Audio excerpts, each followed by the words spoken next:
은혜로운 찬양 감사합니다. 오늘도 주의 전에 예배드리러 나오신 성도 여러분들을 주님의 이름으로 사랑하고 축복합니다. 우리 지난주에 담임 목사님께서 전해주신 말씀 기억하시면서 좌우 앞뒤에 계신 성도님들과 이렇게 인사했으면 좋겠습니다. 참된 복음의 진리 안에서 살아갑시다.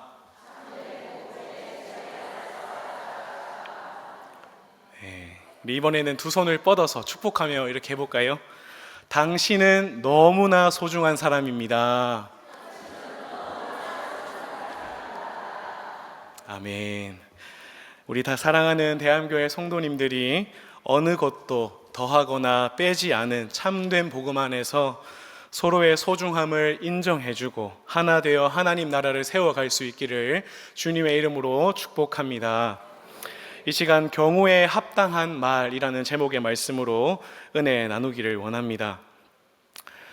잠언은 우리가 일상생활에서 어떻게 하면 더 지혜롭고 의로운 삶을 살아갈 수 있을지에 대한 지혜를 알려주는 책입니다.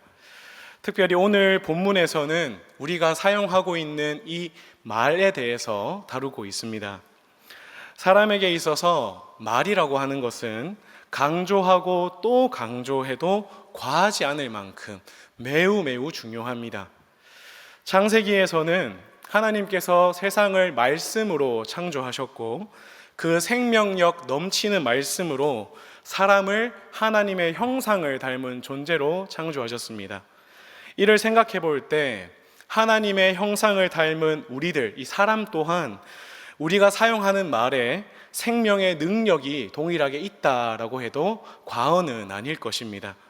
왜냐하면 우리가 사용하는 말로 사람 간에 화목을 이룰 수도 있고 주변 사람들에게 격려와 또 위로의 말을 해줌으로써 절망과 고통 가운데 있는 그들이 다시 힘을 얻고 소망을 가질 수 있게 할 수도 있기 때문입니다.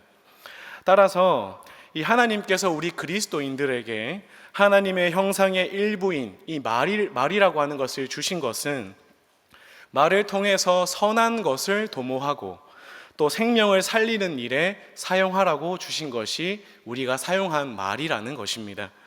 사랑하는 여러분, 저와 여러분들이 사용하는 말에 생명을 살리는 하나님의 능력이 있다는 것을 꼭 기억하시고 또한 하나님의 형상 중 일부인 이 말을 주신 하나님의 특별한 뜻이 있다는 것을 살아가면서 꼭 기억하며 살아가실 수 있기를 간절히 축복합니다.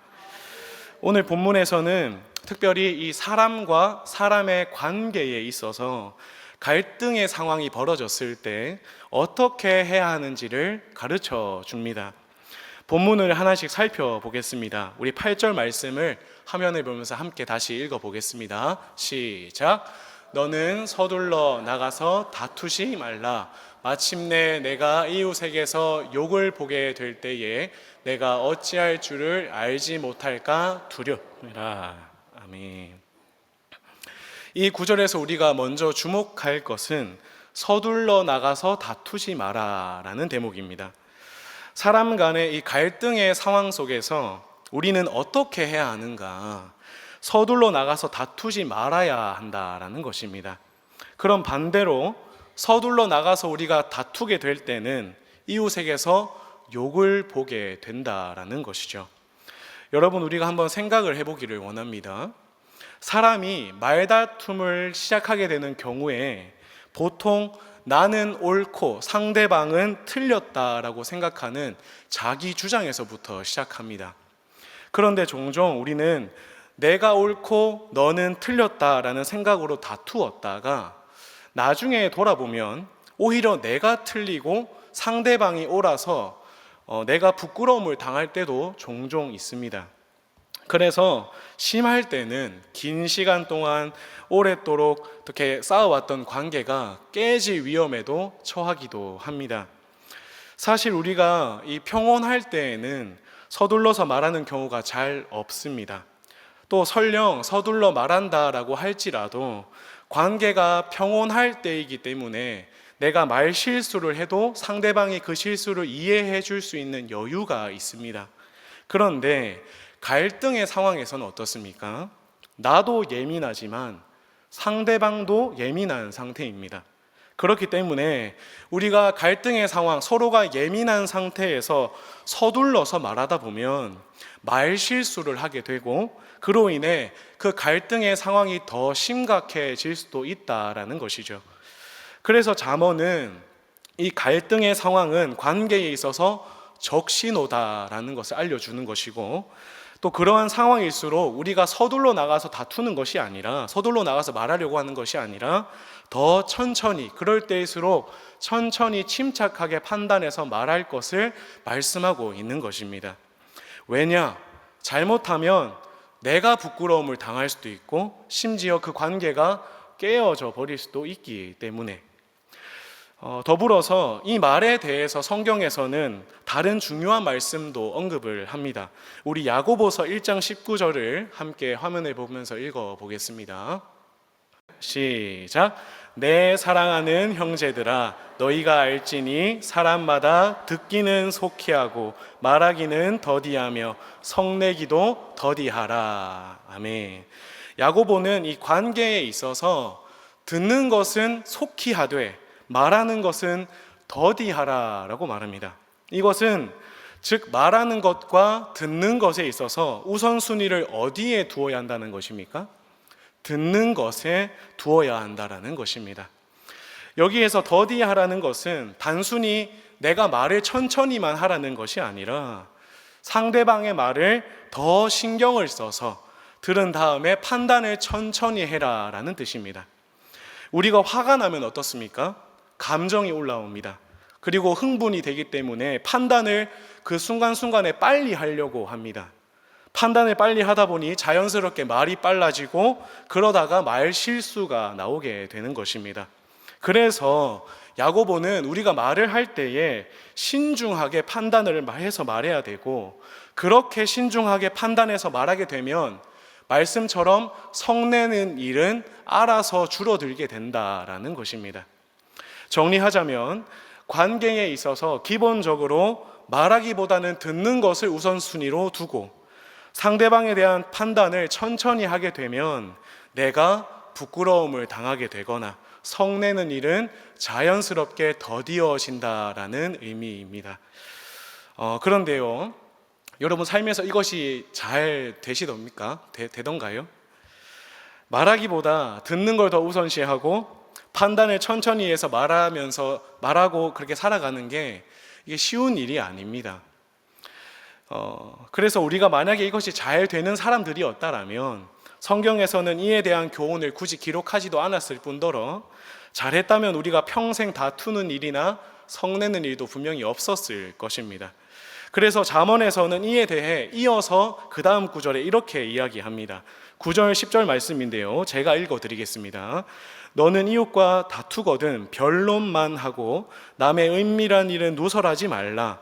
듣는 자가 너를 꾸짖을 터이요 또 내게 대한 악평이 내게서 떠나지 아니할까 두려우니라. 잠언은 이웃과 다투는 상황이 벌어졌을 때에 가장 먼저 그와 변론만 하라고 말씀하고 있습니다. 변론이라는 말은 사전적 의미로 사리를 밝혀 옳고 그름을 따진다라는 의미입니다. 그러니까 이제 우리가 이웃과 다투는 상황이 벌어지게 되면 그와 옳고 그름에 대한 변론만 할 것이지 다른 이웃을 끌어들인다거나 이웃을 향해 그의 약점이나 흠을 들추어서는 안 된다라는 것입니다. 우리가 살아가면서 대화할 때 정말 주의를 해야 되는 것이 나의 옳음과 주장을 위해서 다른 사람의 허물을 들추는 일은 절대로 해서는 안 됩니다. 왜입니까? 말씀처럼 듣는 자가 너를 꾸짖을 터이요 악평이 내게서 떠나지 않을까 두렵다라고 말씀하고 있습니다. 다른 사람의 허물을 들추는 일로 인해서 결과적으로 내가 꾸짖음을 받게 되고 도리어 나에 대한 악평이 주변 사람들로부터 끊이지 않게 된다라는 것입니다. 그러니 다툴 때에는 그 사람하고만 이야기하고 갈등하고 있는 그 문제에 대해서만 이야기하라라고 말씀하는 것이죠. 우리가 이 부분을 한번 곰곰이 생각해 볼 때에 사람은 기본적으로 이 갈등의 상황에 직면하게 되면 한 가지 강한 충동을 느끼는 것이 있는데요, 내 주변 사람들에게 내가 이 사람보다 더 옳다라고 하는 것을 인정받고 싶어 합니다. 나도 모르게 자꾸만 갈등의 상황에서 누군가를 끌어들이려고 하고, 그래서 내가 더 옳다라는 것을 인정받고자 하는 그러한 욕구가 있다라는 것입니다. 왜냐? 그래야 상대방을 누르고 그 사람을 설득할 때 내가 더 유리하니까. 거봐, 이 사람도 내 생각이 맞다잖아. 너가 틀렸어. 그런데 더 큰 문제는요, 그렇게 제3자를 끌어들이고 나서 객관적인 입장은 들을 생각을 하지 않는다라는 것입니다.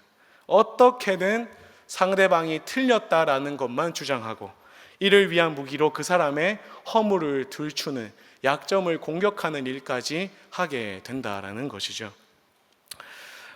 저희 부모님이 한때 부부싸움을 엄청나게 하셨던 시기가 있습니다. 오해하시면 안 됩니다. 지금은 안 하십니다. 거의 안 하십니다.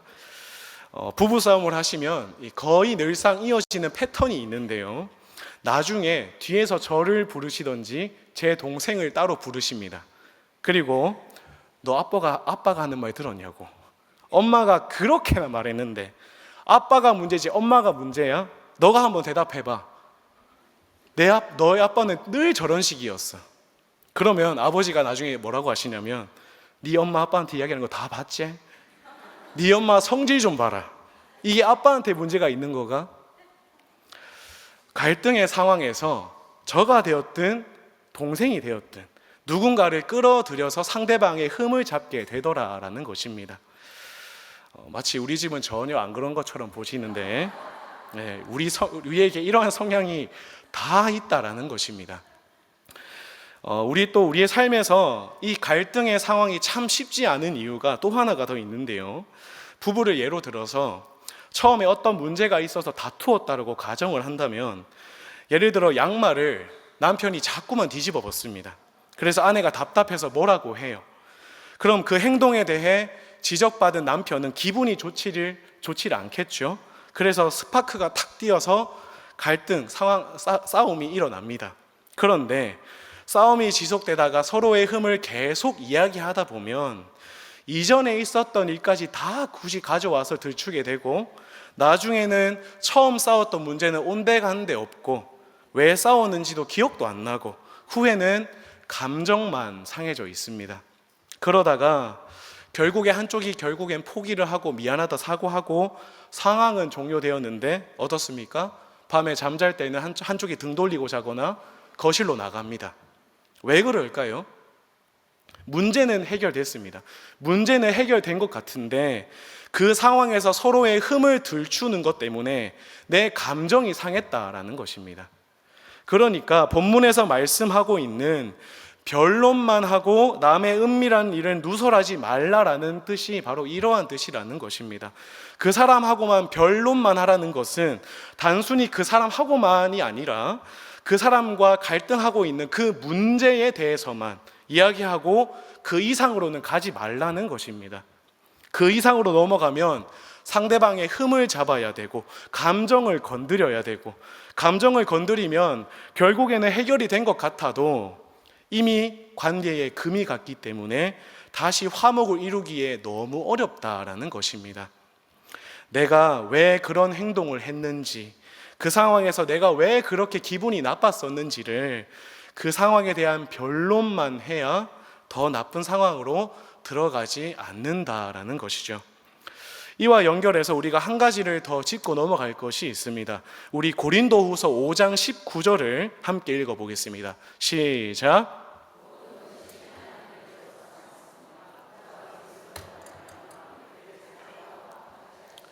또 우리에게 화목하게 하는 직분을 주셨으니. 아멘. 구원받은 성도에게 하나님께서 주시는 직분이 있는데 무엇입니까? 화목하게 하는 직분을 주셨다라고 말씀하십니다. 우리가 이 땅을 살아가면서 누구와 다툴 수 있고 싸울 수 있습니다. 왜냐하면 서로가 다 다르기 때문입니다. 때문에 성도라고 할지라도 신앙생활을 하면서 함께 그 사이에 의견이 충돌해서 다툴 수도 있고 싸울 수도 있습니다. 그러나 싸우게 된다 할지라도 성도라면 그 끝에는 화목을 지향해야 된다라는 것입니다. 화목을 위해서 애쓰고 내가 몸부림쳐야 한다라는 거예요. 그리고 이 점에 오늘 본문 잠언의 말씀을 연결시켜서 갈등과 다투는 상황에 다른 사람을 끌어오지 말라는 것입니다. 부부가 싸우면 자녀 끌어들이지 말고, 시부모님, 친부모님 끌어들이지 말고 부부만 싸우라는 것입니다. 성도 간에도 싸우게 되면은 괜히 다른 성도를 끌어들이는 것이 아니라 당사자들끼리 싸우고 해결하라는 것입니다.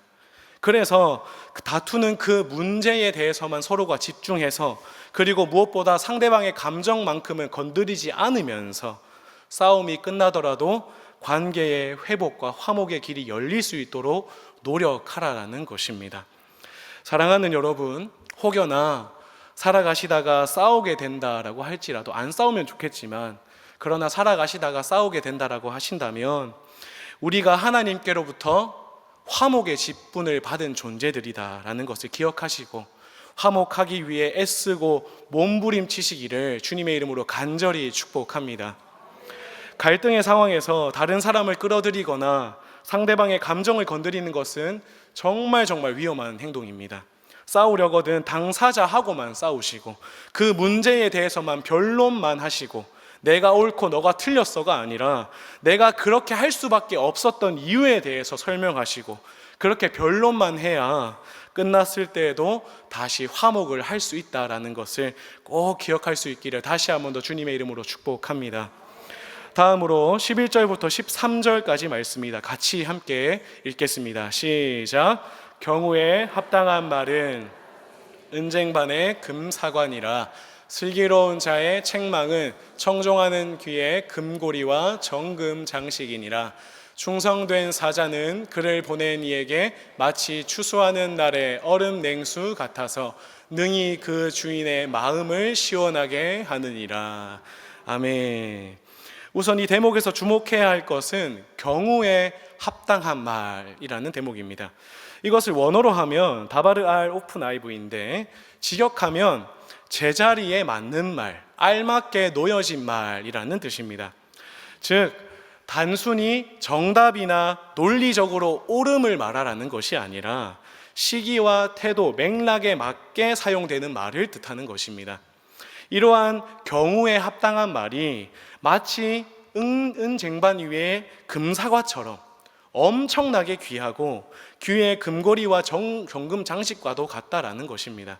여러분, 우리는 보통 누군가에게 경우에 합당한 말을 해야 한다라고 말하면 보통 정답을 말해야 된다라고 생각하거나 옳은 말을 해야 된다라고 생각을 합니다. 갈등의 상황이 빚어졌을 때 상대방이 나에 대한 잘못된 생각과 오해를 하고 있다라고 내가 판단해서 옳은 말로 그것을 다시 잡아주고 싶다라는 생각이 있기 때문입니다. 또 누군가가 고난의 시기에 있다라고 한다면 그 사람의 문제의 원인이나 답을 몰라서 어려움을 당한다는 생각에 내가 정답을 알려줘서 도움을 줘야겠다라고 생각을 하게 된다는 것이죠. 그런데요, 사실 우리가 인생을 살아가면서 이미 경험적으로 아는 것이 있습니다. 나도 그렇고 저 사람도 그렇고 이미 우리는 웬만한 정답은 다 알고 있는 사람들입니다. 몰라서 갈등하는 게 아니라 몰라서 오해하는 게 아니라는 것입니다. 무엇이 문제냐? 마음이 안 움직인다는 게 문제라는 것입니다. 마음이 안 움직인다. 이게 무슨 말씀이냐면 여러분, 남편이 아내를 그리스도가 교회를 사랑하신 것 같이 사랑해야 한다는 거 성도 가운데 모르는 사람 아무도 없습니다. 또 반대로 아내가 남편을 존경하고 존중해야 된다는 거 성도 가운데 모르는 사람 아무도 없습니다. 그런데 막상 우리는 갈등의 상황에서 어떻게 합니까? 어떻게 대해야 되는지, 어떻게 말을 해야 되는지 이미 지식적으로는 알고 있지만 그 갈등의 상황에서는 정답만을 말하려고 한다라는 것입니다. 당신이 왜 그렇게 애들한테 무시당하는지 알아? 그거 당신한테 배운 건지 모르나 봐? 이런 식으로 상대방이 그것에 대해서 모른다고 생각해서 자꾸만 내가 정답으로 옳은 말로 가르쳐 주려고 한다라는 것이죠. 자녀가 시험을 쳤는데 성적이 안 나왔습니다. 부모님들 보통 뭐라고 하십니까? 어떻게 성적이 이렇게 나올 수가 있어? 문제가 뭔지 모르겠어? 여러분, 아이들도 스스로가 뭐가 문제인지 알고 있습니다.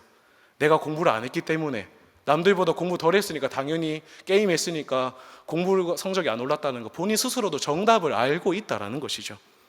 원인을 모르는 것도 아니고 어떻게 말해야 하는 것도 모르는 게 아닌데 다만 마음이 안 움직이더라는 것입니다. 그래서 이 말씀의 경우에 합당한 말이라고 하는 것은 옳은 말이나 정답을 말해주는 것이 아니라 그 사람의 마음을 녹이고 마음을 움직이는 말을 하는 것입니다. 13절과 같이 능히 그 주인의 마음을 얼음 냉수와 같이 시원하게 해주는 말, 낙심한 사람에게는 소망을 주는 말을 하고 힘을 내어 그 마음에 옳은 생각을 할 수 있도록 도와주는 그러한 경우에 합당한 말을 하라라는 것입니다. 이러한 점에서 특별히 욥기서 말씀을 보시게 되면요, 옳은 말이 굉장히 많이 등장합니다. 잘 아시다시피 욥이 어느 날 큰 어려움을 당합니다. 그 욥이 어려움을 당했다는 소식을 듣고 세 친구들이 찾아오죠. 친구들이 욥을 보는데 너무 처참하고 안타까워서 옷을 찢고 7일 동안 아무것도 말도 못하고 울기만 합니다. 그런데 나중에 욥이 자기의 인생을 한탄하기 시작할 때에 그때부터 친구들이 욥을 향해 너가 고난당하는 이유에 대해서 하나하나 돌아가면서 다 말하기 시작합니다. 쉽게 말하면 하나님은 죄인에게 징계하시는 분이다. 너가 지금 고난당하는 걸 보면은 하나님께 징계받고 있다라는 증거고, 따라서 당연히 징계의 원인은 욥 너한테 있는 거다. 너 죄인이다. 너 빨리 회개해야 된다. 그런데 욥이 6장 25절에서 이렇게 친구들에게 대답합니다. 옳은 말이 어찌 그리 고통스러운고 너희의 책망은 무엇을 책망함이냐. 무슨 말입니까? 욥도 친구들의 말이 틀리지 않다는 것을 알고 있습니다. 하나님께서는 죄인을 미워하시고 그를 돌이키게 하시기 위해 징계하시는 분이라는 것을 욥도 이미 알고 있는데, 너무나도 잘 아는데, 문제는 자기 죄가 뭔지를 모르는 게 문제라는 것입니다. 하나님께서 이렇게까지 나를 심하게 치시는 이유를 욥도 본인은 모르겠다라는 거예요. 그래서 친구들이 자꾸 옳은 소리만 한다라는 것입니다. 그 친구들의 옳은 말이 욥은 너무너무 고통스럽다는 것이죠. 제가 신대원에 다닐 때 학년이 올라갈수록 과제가 너무 많아지다 보니까 어느 날은 이 과제를 하다가 저도 모르게 이제 한숨을 크게 쉬면서 하기 싫어, 이 말을 했습니다. 저도 모르게 하기 싫다는 말을 했어요. 그런데 그걸 옆에서 들은 한 전도사님이 정색을 하시면서, 전도사님, 주의 종 될 사람이 어떻게 그렇게 말할 수가 있어요? 이 또한 다 훈련인데 이거 그런 거 모르시나 봐요. 여러분, 제가 진짜 때려치우고 싶어서 그렇게 말했겠습니까? 물론 하기 싫은 마음이 조금은 있었는데, 그런데 결국에는 다 해낼 건데 그냥 그 상황이 순간 힘들어서 나도 모르게 탄식처럼 나온 그 소리에 무슨 의미를 다 실어가지고 그거 잘못된 거야, 너 틀린 거야 라고 말을 해버린다라는 것입니다. 욥이 말한 게 이와 같은 것입니다. 친구들아, 내가 모르는 게 아니다. 그런데 너희들의 그 옳은 말이 나로 하여금 더 고통스럽게 한다. 사랑하는 여러분, 이 말씀에 우리를 비추어 볼 때 우리 중에는 자꾸만 말만 하면 고쳐주려고 하는 사람들이 있습니다. 저도 아니라고 할 수는 없습니다. 그러나 우리가 반드시 기억해야 할 것은 옳은 말이 따뜻한 말은 아닙니다. 옳은 말은 사실 대부분이 고통스러운 말이고, 상대방이 나로 하여금 진짜 듣고 싶어하는 말은 따뜻한 말입니다. 그래서 욥도 끝에는 19장 21절에서 친구들이 이렇게 말합니다. 나의 친구야, 너희는 나를 불쌍히 여겨다오. 욥이 그 상황에서 친구들에게 진짜로 듣고 싶었던 말은 자기를 좀 불쌍히 여겨달라는 것입니다. 그리고 위로해주고 격려해달라는 게 욥의 진짜 마음이었던 것이죠. 욥, 너 모습을 보니까 진짜 힘들었을 것 같다. 내가 어떻게 너의 상황을 다 이해할 수 있겠니? 내 모습을 보니까 정말 위로하고 격려하고 기도해주고 싶다. 힘을 내라. 이러한 말을 욥이 듣고 싶었다라는 것입니다. 사랑하는 여러분, 성도가 주 안에서 상대방의 마음을 움직이는 방법은 옳은 말을 하는 것이 아니라 경우에 합당한 말, 때에 따라 상대방을 위로하고 격려하고 공감해주고 알아주는 말입니다. 혹여나 내 주변에 누군가가 고난과 고통 가운데 있다는 것을 발견하게 되어서 그 사람에게 말을 하게 되는 상황에 직면하게 되신다면 정답을 주려고도 하지 마시고 옳은 말을 하려고도 하지 마시고 가르치시려고도 하지 마시길 바랍니다. 왜냐하면 마음이 움직이기 전에는 정답과 옳은 말이 들어가지 않습니다. 그러나 마음이 움직이고 감정이 열리면 그때는 정답이 들어갑니다. 부부를 예로 들어볼까요? 여보, 오늘도 이렇게 더운 날씨에 바깥에서 우리 가족 위해서 열심히 일한다고 수고 많았지? 내가 당신 좋아하는 치킨 시켜놨어. 얼른 집 나한테 주고 빨리 천천히 편하게 먹어. 그럼 남편이 좀 어리둥절하면서도 맛있게 먹지 않겠습니까? 그럼 조금 뒤에 남편 옆에 와서 이렇게 말하면 어떨까요? 여보, 나는 당신이 힘들게 일하고 와서 빨리 그냥 쉬고 싶은 거 다 이해한다. 그런데 내가 빨래할 때 여보 양말 다시 뒤집는 일은 조금 한 번씩 불편할 때가 있더라고.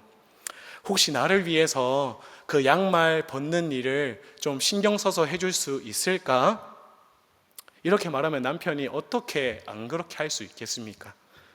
사랑하는 여러분, 옳은 말을 하기 전에 위로하고 격려하고 알아주고 공감해주는 말이 먼저입니다. 감정이 열리고 마음이 열려야 그때서야 옳은 말과 정답이 들어가는 것입니다. 저는 저와 여러분들이 옳은 말보다는 경우에 합당한 말로 상대방의 마음과 내 남편과 내 아내와 내 자녀의 마음을 움직이게 만들고 주 안에서 함께 또 신앙생활하는 내 옆에 있는 성도들, 이 성도들의 마음까지 움직일 수 있는 얼음 냉수처럼 시원하게 할 수 있는 그러한 사람들이 될 수 있기를 간절히 축복합니다. 이제 마지막으로 14절과 15절 말씀을 함께 읽겠습니다. 시작. 선물한다고 거짓 자랑하는 자는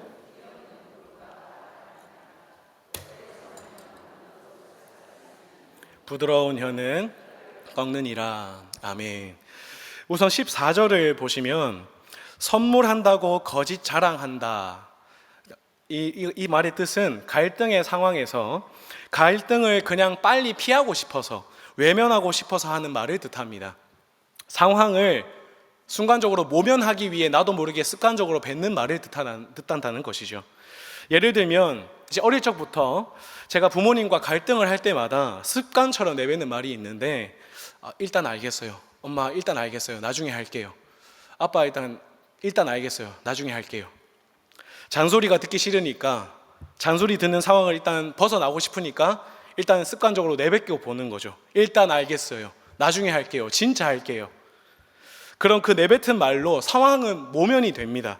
그런데 중요한 건 제 말을 들으셨던 부모님은 아들이 바뀌겠구나, 달라지겠구나 하는 기대를 하게 됩니다.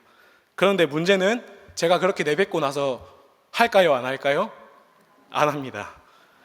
할 때도 있는데 거의 안 하는 게 대부분입니다. 그러면 부모님의 입장에서는 내 아들이 저 말을 통해서 달라지겠구나라고 기대를 분명히 했는데 말과는 달리 전혀 달라지지 않는 모습을 보이게 되면은 부모님의 마음이 감정이 상하게 됩니다.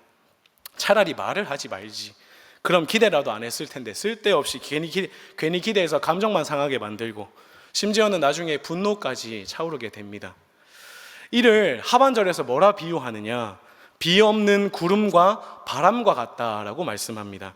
이게 무슨 말씀이냐면 이스라엘은 건기가 우기보다 2배 이상 깁니다. 그래서 건기가 계속해서 진행이 되면은 이스라엘 사람들은 하나같이 비가 간절히 내리기를 기대합니다.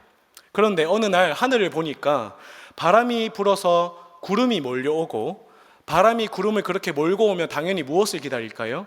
비가 내리기를 기다리는 것입니다. 그런데 막상 기다렸던 비는 안 내리고 구름이 그냥 지나가 버리면 이스라엘의 마음에 어떻겠습니까? 화가 날 수밖에 없는 것입니다.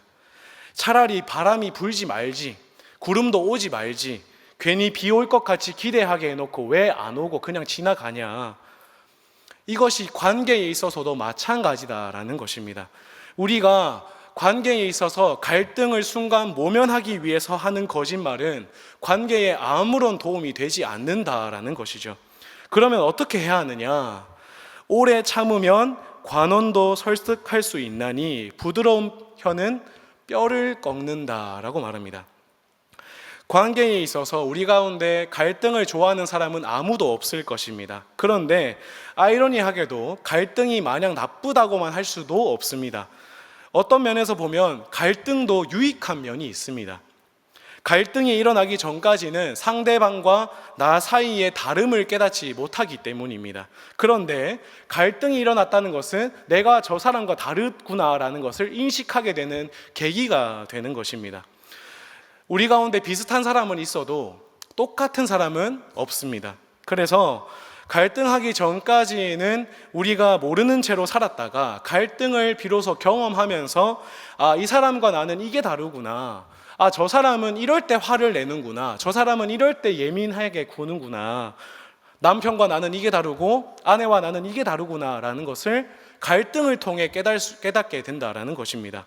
그리고 그 갈등을 지혜롭고 또 긍정적으로 해결하면 우리는 상대방을 더 깊이 이해하게 되면서 이 사람은 이런 말 할 때 예민하니 내가 더 조심해야지. 이 사람은 이것을 불편함을 느끼는구나. 내가 더 조심해서 행동해야 되겠구나 라는 것을 깨닫게 되고 내가 교정할 수 있는 계기가 된다라는 것입니다. 그러면 이제 이 갈등을 어떻게 해서 개선을 해야 하느냐? 15절 말씀입니다. 오래 참음과 부드러운 혀가 필요하다라는 것이죠. 먼저 오래 참음은 상대방으로 하여금 강요하는 것이 아니라 상대방의 생각을 들어주고 이해하는 것을 뜻합니다.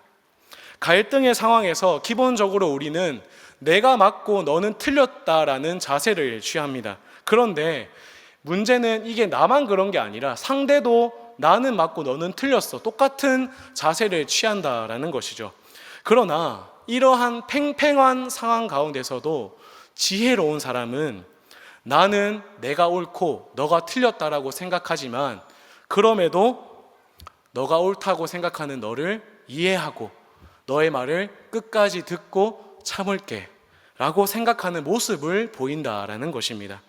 내가 분명 옳다고 생각하는 나의 이 마음과 생각을 꾹꾹 눌러가면서 상대방을 이해하고 말을 들어야 하기 때문에 오래 참음이 요구되는 것입니다. 그리고 그렇게 오래 참고 난 후에는 어떻게 말해야 되느냐? 부드러운 혀로 말해야 된다라는 것이죠. 부드러운 혀라는 것은 상대방을 이기겠다는 목적으로 말하는 것이 아니라 상대방을 존중하고 비록 우리가 지금은 갈등의 상황에 있지만 그래도 내가 당신과 합의점을 찾기를 원한다. 그래서 내가 좀 조심스럽게 말한다. 이렇게 말하는 것입니다. 여러분 실제로 이것을 삶에서 실천해 보시면 정말 쉽지 않다라는 것을 느끼게 되실 것입니다.